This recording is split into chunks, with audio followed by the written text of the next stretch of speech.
Hi, Gander, and welcome to the Electric Fields podcast. We're so excited to have you on here today. I've watched your YouTube videos, and they're so epic, and it's so cool to see your growth. You're doing something that a lot of DJs don't leverage, is like YouTube videos and long-form content, and how that can set you apart in this industry. And also your song selection is quite amazing, so I just wanted to highlight on that. But yeah, again, thank you so much for coming here today. And if you want to introduce yourself, we'd love to hear more about who you are, how you got into DJing. Absolutely. Well, first off, thanks for having me on.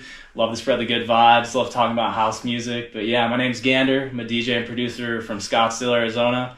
I just love house music, creating videos. The sense of community is all stuff I really thoroughly enjoy. And I think music is a universal language, and it truly brings everyone together, regardless of your background. So I'm just in love with it. Like every day of my life, I'm so blessed that I can do what I love to do and spread joy to other people. And yeah, that's just my life's mission, spreading peace, love, and positivity through music and nature. I'm just super blessed and super stoked to be here and talk with you girls about house music. It's a dream. I love it. Yeah. Sure, player vibe. I love it. That's awesome. Yeah, I mean, I really want to touch on what you said about like impacting people's life in a positive way, because I like was looking at your videos and I was seeing the comments and people were like, Gander, you made my day. Like, I can't stop watching your videos. Like, those are adding such like positivity to my life. And how does it feel to like know your work is doing that for people around the world? It's honestly unbelievable. Like when I first started making YouTube videos, it was just because I just loved music so much. And I was like, okay,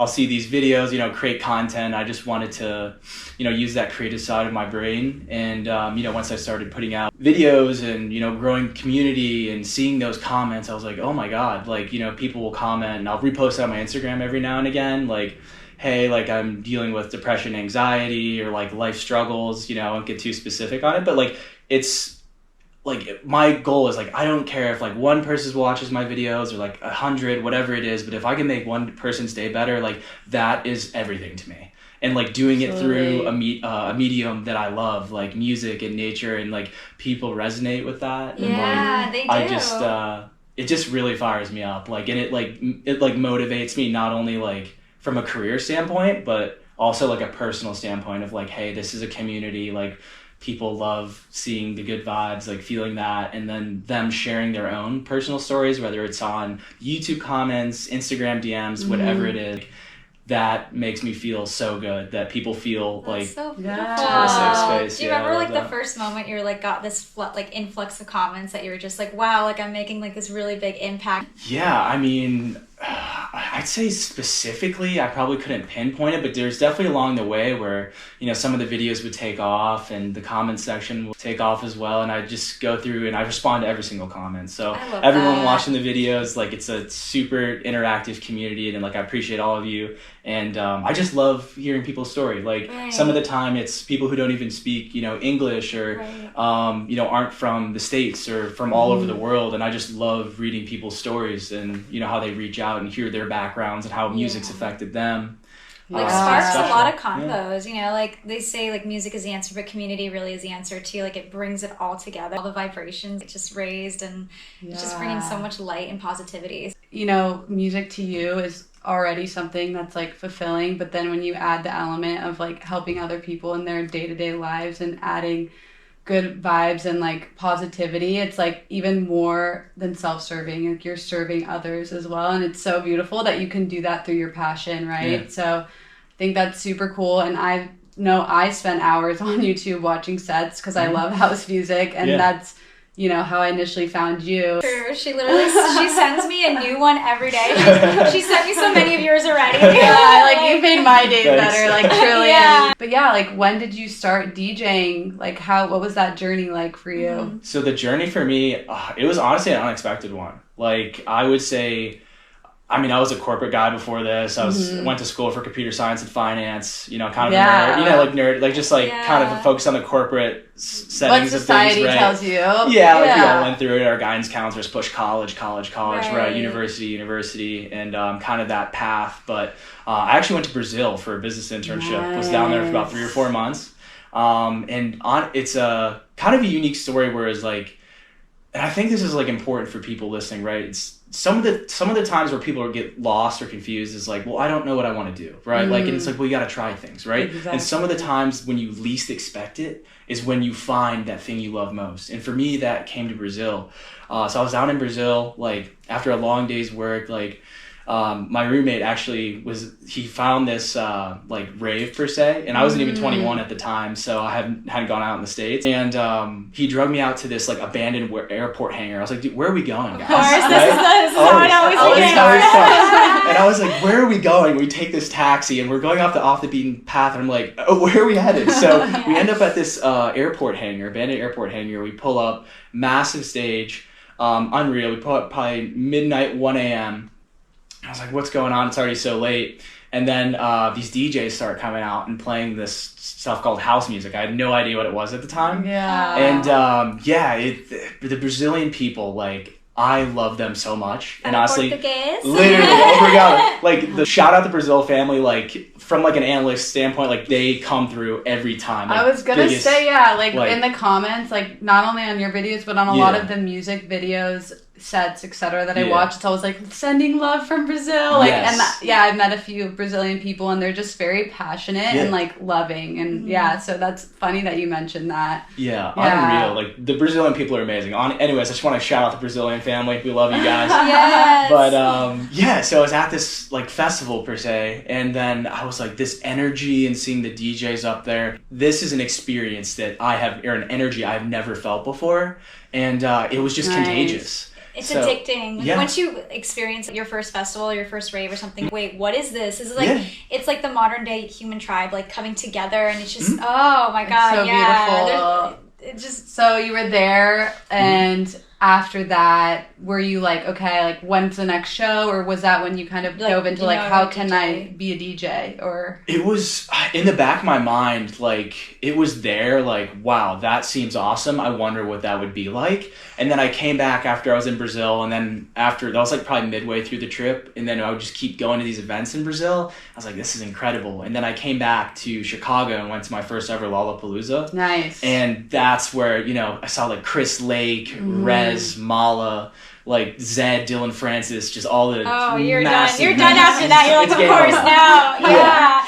Are you self-taught, or did you like look up like tutorials? Did you have like a mentor for DJing? Pretty much self-taught. Like I watched a few tutorial videos, but it was kind of just trial and error. I got my little beginner deck, my little monitors, and just would sit in my apartment room and just work on mixing and just trying to get better and just kind of just figure it out, I guess. Did you fall in love with like a particular genre at first, like a type of like tech house, or did you go into melodic stuff? Because I noticed a lot of your stuff has like melodic, like really nice sets. Yeah, it was I would say my first love was probably like 2014, 2015, 2016 progressive house. So like progressive house, big room, like Alesso, like Galantis, those type of people, like Nicky Romero, like that big room feels emotional, where I just felt that emotion and energy behind it. So it just felt so natural, and like that feeling, I just was chasing it. Like, Absolutely. It was so addicting. Like I just couldn't wait till my next event, next show, like whatever I was going to. And I just was chasing that feeling of that EDM music brought to my life. Yeah. Okay, so are you full-time DJ now? Yeah. That's awesome. Congratulations. Yeah. How long has that been? A couple years now. I'd say probably 4 years full-time. Yeah, okay. And would you say like YouTube is like your a big generator of passive income, or your gigs, or like just out of curiosity? Yeah, for sure. I mean, YouTube has done unbelievable amounts for me. Like I'm so grateful for the career. You're killing it. Thank you. That's the thing. Like your videos are so well done. The quality, what you're doing. The places you're picking are phenomenal. So I mean, give respect. The extra step of you like being inside that, what was it, like the Jeep or something like that? Like in your videos, like those things, like it's cool. The visuals really, Me too. Again, like I talked about before, but your song selection is so nice. Like thank you. It's applicable to like working from home, doing like cooking dinner, doing the dishes, cleaning, like going on a walk. Like I feel like the songs you're picking are very versatile and like a day-to-day easy on the ear. Like that's my favorite type of music is melodic and deep house music. So like I mean, maybe I'm just biased in that way, but like I'm not waking up and listening to tech house, you know, like I'm waking up and putting on a nice melodic house while we're set. Working and stuff. Exactly. Yeah. So yeah, you do a really good job. How did you come up with your name Gander? It's actually wild. So everybody literally calls me Gander, even before music, except for my parents. Like every single person. Oh, really? Like I'd say pretty much everyone calls me Gander. Like my friends, like coworkers, like that's just like how I got that nickname growing up. Like so, I'm from Michigan, Detroit, and when I moved to Pittsburgh, Pennsylvania. A couple of my friends were like, oh, like, where are you from? Or like, before I was friends with them, like, when I first moved, they were a new kid. They're like, where are you from? I was like, Michigan. They're like, oh, you're a Michigander. And I was like, oh, yeah. And then everybody would call me Michigander. That's so cute. Gander, yeah. I love that. It's so unique, Gander. too. And I feel like choosing a DJ name is always a struggle for people. Yeah. And so, like, to have it be naturally resonating with you, I think that's, like... Already so cool. It's gold. Because, like, for me, even I was just like, oh, God, like, what I do? Like, I don't know. And it's just one of those things because it's also your brand. Yeah. It's more than just a name, and it's like has to like represent you and everything. Like it's easy too. I was like, all right, well, I already have a nickname, so might as well go with that. And yeah, it just kind of stuck. And did you make the design for the Gander like logo? Oh, I personally did not. No, I worked with Camilla. Shout out Camilla. She helps out. Yeah. But yeah, she helped me out with the logo. That's graphic really cool. designer. Yeah, because we're loving the shirt. Thank you. Yeah, right on. Yeah, go get Gander merch. We'll link it in the bio. Thank you. Can you take me through like the creative process for like filming and like from A to Z? Like, is it like you pick the location, or do you have sets like, you know, how far in advance do you prep them, or do you just like improvise, or what does that look like? Yeah, so from a young age, my dad gave me the advice, like, anything you do, you gotta visualize. So like I apply that to any aspect of my life. So with music, it's really 100% visualization for me. So from the jump, like I'll start looking at songs, gathering songs into the type of vibe I want for the song selection, and, you know, have a good idea of what I want to play, like genre based. You know, I'm pretty much genre based on my videos. For example, if I'm doing like a melodic mix or whatever, I'll just throw together a playlist of a bunch of tracks and then move through like the location, right? I like close my eyes, like, okay, like if I'm hearing this music, like verbatim, like I'll literally close my eyes, like, and listen to the music, like, and if I open my eyes, like, where do I expect to be, right? Like if it's something more melodic and I hear, you know, a Lane 8 track or like a Ben Bomer track, like whatever it is, visualization of like, okay, if I open my eyes, like, am I going to be in Malibu? Like, am I going to be here in San Diego, right? Like, you know, wherever, like, just depends, like, on that aspect of, like, where I feel this track is. Or if it's, like, a tech house mix or, like, a piano house mix, like, whatever it is. Yeah. Like, you know, I'll just feel that. Like, if I'm on the boat, like, summertime, Michigan, like, I'm from, like, awesome. That's where I want to be. So, I'll just really take that visualization to the next step and use those tracks to figure that out. But there's, like, loads of planning, though. Like, for YouTube, I get these questions a lot. Like, so much that goes into, like, planning sets. Because, like, there's a lot of stuff that can go wrong and that, you know, you'll experience, you know, as obviously you guys are DJs, you know, the aspects of technical difficulties always coming up. It can be so tedious, and like it almost like burns out your creativity, and then you're like thrown off. So I totally get that. That can really be like such a standstill for you, like, 'cause you're just like, going to locations where you're having to like get your equipment like far out, like, or what? Yeah. So, I mean, there's times where, like, yeah, we'll have to, depending on, you know, if I have the team with me or not, like, they'll, you know, help set up with that, or you have to be careful because you need sometimes permits to film in places. Drones, too. Drones, So much that goes into it. And there's so much background stuff that people don't see. Yeah. Exactly. Even, like, you know, I work in content marketing, and, like, a 1-minute video can take hours, you know, because it's, like, everything is so intentional from, like, starting from production all the way to post-production, final edit, right? Like every like drone shot, you have to sync it up with like the original video and then the audio, you know, and like have it mesh all together and like flow seamlessly, and it looks so nice. But yeah, it takes a lot of effort behind the scenes. And so I think it's really cool that you've kind of mastered your craft at this point. Like, how long have you been filming YouTube sets? So I've been doing YouTube now for probably about almost 2 years, I think. Like, consistently. Like, I uploaded a few, maybe it's a little bit longer that, but like consistently I'd say probably about 2 years now.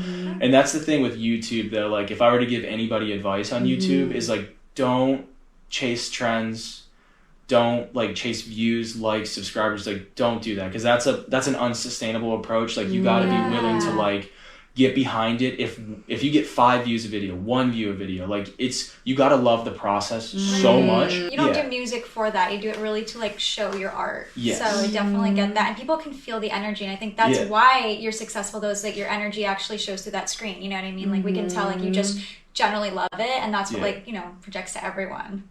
Absolutely. Yeah. So it's just a thing where you just gotta love it so much, because like I was watching a Mr. Beast video, or I think an interview with Mr. Beast, and they were like, yeah, like YouTube's like it's a game that you have to put a good amount of time invested in, because you could go, you know, a year without even getting 100 subscribers, or, you know, 100 views on a video. You know, it really depends in the content game, and it's a difficult one. So your love for it has to outweigh any of the views, subscriber count. And that's what, you know, I'll get a lot of DMs ask me, hey, like, you know, like views, subscribers. I'm like, okay, there's no trick. There's no trick. Like, and it's like, that's where it's like, okay, well, you got to fall in love with that process, because you're asking the wrong questions, right? It should be like, you know, like the love of the game, or like, you know, I understand like the technical aspect of it, like, you know, cameras, I understand that question, but if it's like focused on the views, or even just like, they're like, how do you do it? Give me all this steps. I'm like, you have to do it in your own way too. Like, you can't be exactly like, because it's not going to resonate the same. Do you have like a dream location you would like love to do a set? Yes, absolutely. Singapore and Amsterdam. I would say those places are definitely 2 spots, and it like hits home for me because, back to, I guess, kind of taking a few steps back, like I was actually supposed to live in Singapore after I graduated university, and then COVID happened. So like, so again, I know we've all been impacted. Everybody, you know, I hate talking about it. It's so overused, but like, it's true though. It's part of all of our journeys. We all had our lives altered because of that situation. So totally. So I was supposed to be living in Singapore. So now it's kind of full circle of like, okay, now I get to travel to really cool places and do what I love to do. So like, you set yourself up. You know what I mean? That's really cool. Do you have like an artist too? You were mentioning like Lene Benboom, or like, is there someone that kind of like resonate with a lot and who you emulate? Oh yeah, Rufus Du Sol. I mean, it's easy. The I boys was from gonna say your Shout Rufus Sundowner mix, like Dude, those guys are unreal. Like, the Rufus boys, like that, like just legends of the game. Like, and that's where, you know, you talk about people resonated with emotion. Like, anytime I watch their sets, any of their shows, I've seen them live a few times, and like, it's just that energy they create is just so addictive. So, you know, we've talked a lot about your YouTube sets, but I'm curious to know a little bit more about Gander as a DJ. Like, do you play out at bars, clubs, like festivals, or anything? Yeah, absolutely. Yeah, so I have my residency with Rye Hospitality Group over in Scottsdale. Nice. So I play in Scottsdale a lot. And then with YouTube, I forgot to answer that, but what's really cool is the bookings I get from my YouTube, from like literally all over the world. Like, if like some of my favorite spots are like probably Miami, Cabo, going to Cancun this summer. Like, literally, like the people they'll reach out and will book me from that is crazy, because like I said, when I started, this was, you know, I, you know, had a goal in mind, but didn't realize that posting YouTube videos could make a career out of it. So, you know? Powerful. So getting shows and bookings from that is really awesome. That's so sick. Have you ever had like a fan come up to you and say anything particular that like stuck with you? Oh man, a few of them. I just I would say like it's more the unexpected stuff, or the DMs of people just telling me their life story, right? Like, because on paper, right, like we're totally strangers, but like when you meet in person, it's like, hey, I love your YouTube videos, like music's impacted me this way. It feels like I've known them forever, you know? And I think that's so cool. Like, everything that's happened, you know, the past 4 years, like the sense of community almost felt lost, and I feel like music really brings everyone together.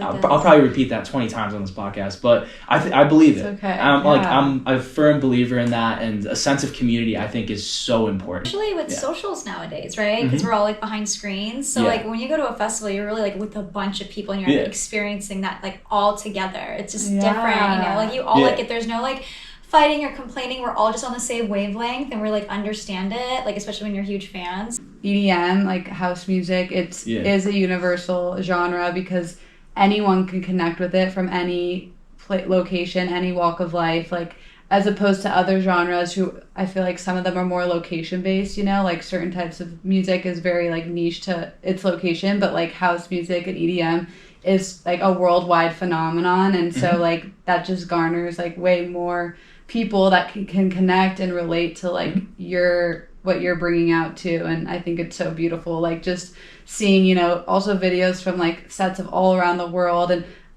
bring their cultural elements into like the music as well. Did you try like incorporate like different things? Like when you were in Brazil, did you ever hear like sounds or something? You were like, oh, I want to like look for a vibe or a song or something like that with like, you know, maybe even some stuff in their like language. And... Yeah, 100%. Yeah, I would say I was at this place, I don't even know if it's still open. It's called Moana in Fortaleza, Brazil. And Leva, he was like one of the resident DJs, was playing there. And he had his own remixes, and he had this, it's like this Brazilian synth, Brazilian bass sound that just caught my ear that I've never heard before in my life. And just places like that, there's always a little bit of a twist, right? Like depending on where you're at location-wise, that I think is cool. Whether it's, you know, you're in Scottsdale, like LA, San Diego, Brazil, wherever it is, Mexico, that they have their own little like niche to their sound. And I think that's crucial for DJs, right? Like regardless of where you play. Yeah. And it's just that track knowledge, song selection. I know Medusa was actually talking about that on his Instagram. I think it was, I forget, I know Medusa's a trio, but one of them, I forget his name, but he was talking about just regardless of where you're at, you need to play to that show of like that sound and that resonates with the crowd you're in front of the community. So it's kind of like when they even throw in like nostalgia stuff, doing something from your own community that's special. So yeah, I love that. So what are your favorite spots to play in Scottsdale?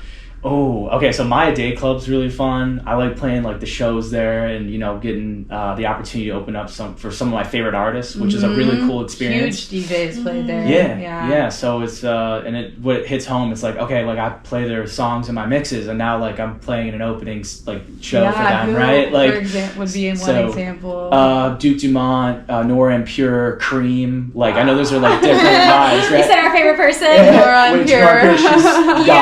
I literally was just like deconstructing one of her Indulgence. I was doing that an hour ago. I was like at my friend's place and we were like deconstructing her song. Any other spots? Have you played at Walters like studios or Walters Warehouse yet? I have not played at Walters, but I saw Cassian was there a few months ago, I believe. And Cassian's a legend too, so I love seeing spots like that. Yeah, that's one of like my favorite venues like of all time, honestly, like just as a attendee. Yeah. It's such a cool experience, and so like I was telling her, I was like, this is one of my dream venues to play at, like is that the one we were talking Arizona? To? Yeah. So I just had to ask and if you get the opportunity, like I would say go for it because again, the community there, it's authentic. It's very much people who love the music and like you see more of like flow artists, like people shuffling, people playing with like lights, juggling, and it's just like such a vibe, and I just love the energy there. But yeah.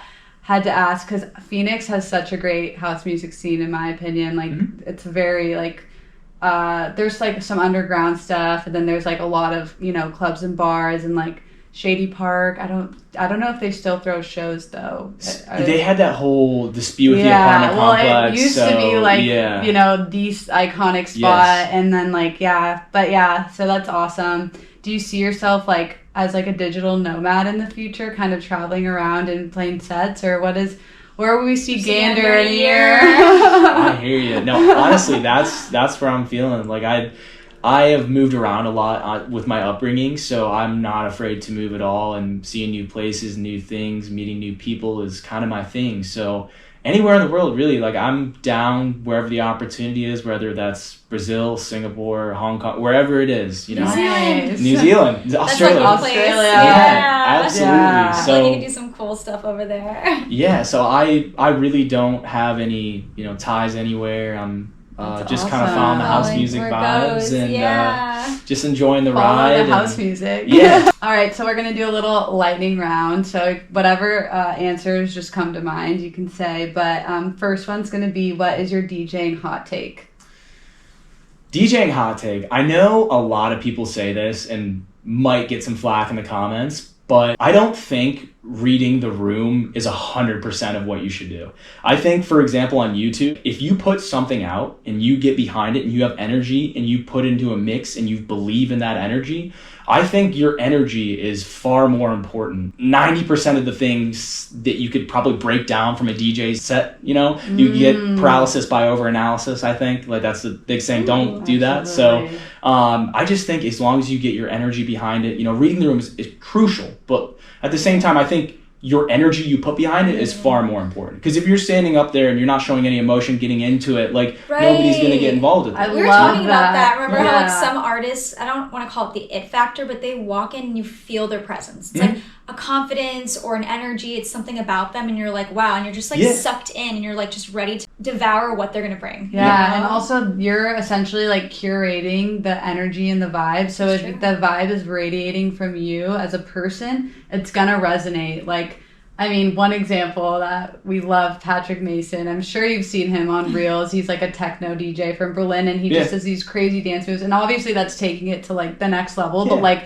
people love his sets because his energy is there, and like, so, you know, he's so unique and like brings it out of people. You can feel it. Exactly. Yeah, and you just like, you have to like also like be having fun, because if you're having fun, then everyone else is going to be having fun. They see that definitely. Even through the screen, you can see it. Like we were saying earlier, like you can see when someone's genuine, you can feel it. And whether you're the type of DJ that just stands there, or you're the type of DJ that dances or does singing or any extra, like, however you do it, doing it in a way that's, like, authentically used, like, that can be definitely read. 100%. It can be felt, you know? Not everyone has to be, like, this crazy dancer, this crazy this. It's just, like you were saying, like, cultivating that experience. Yeah, and just, being yourself, because we all have something unique to bring to the scene, right? So I love that one. What piece of equipment have you invested in that you think was the best for your career?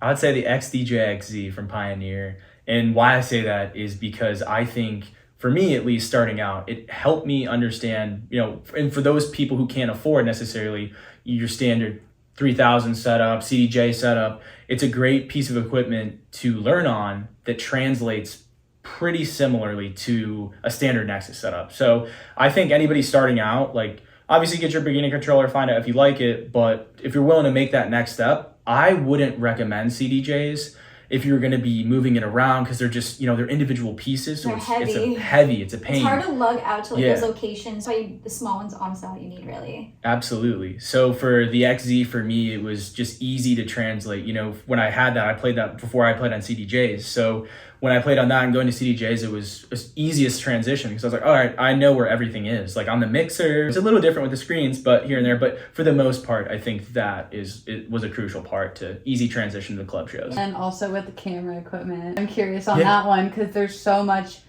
information on cameras and all of that. So would you say like your drones were leveling up? Like a particular amount of cameras, you're like, I need at least 4 or 5 shots, or? I would say it depends on the location and what I'm trying to like capture. So for example, you know, filming here in San Diego and La Jolla, we wanted to capture the entire beach, the coastline, different architecture here in San Diego. So I'm my videographer Peter here, he kills it on the drone. And it just depends, you know, what team I'm working with, you know, if I'm in Cabo working with that team, what kind of equipment they have. But so it kind of depends on the location. But just have a good team. Surround yourself with good individuals who are better than you, who know more than you at that. And I think that's key. It's like you can't do everything yourself. Right. You have to reach out. Gotta be willing. But I love that you keep like shouting people out individually. Like, this shows again that you love your community and you're like huge support. But I think it's been so nice to talk to you, and thanks for coming into the studio. Like, it's nice to have these face-to-face conversations as well, and like you have so much insights, and I can't wait to see, you know, where your career takes you, and keep following you and supporting you. And we'll link your YouTube and all your socials here for everyone. And you literally just got off of filming a new one. Are you excited for that? When's it gonna drop? So next week, we're gonna post a Sundowner mix. It was crazy. Gotta go back to work. So we were grinding today, smashed out. We're probably this week we'll smash out about 8 videos here. Wow. In a span of how many days? Probably 3 days. Do you edit the videos, or do you have a team as well for that? Both. I'll put my input in.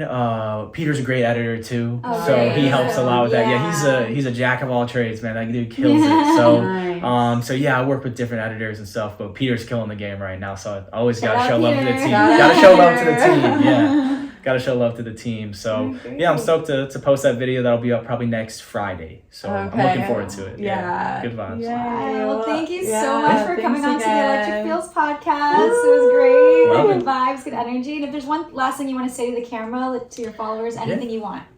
All right, yeah, shout out the YouTube community. You guys changed my life, changed my career path, and I'm just so blessed to have the opportunity to pursue what I find not only meaningful, but what I truly love more than anything in this world. And cheers, guys. I appreciate you. Yay! Good job. Right. Your camera presence is amazing. Oh, Yeah, thanks. you like extrovert. I'm like, I can feel it. Yeah, you're like, I get it. Smile.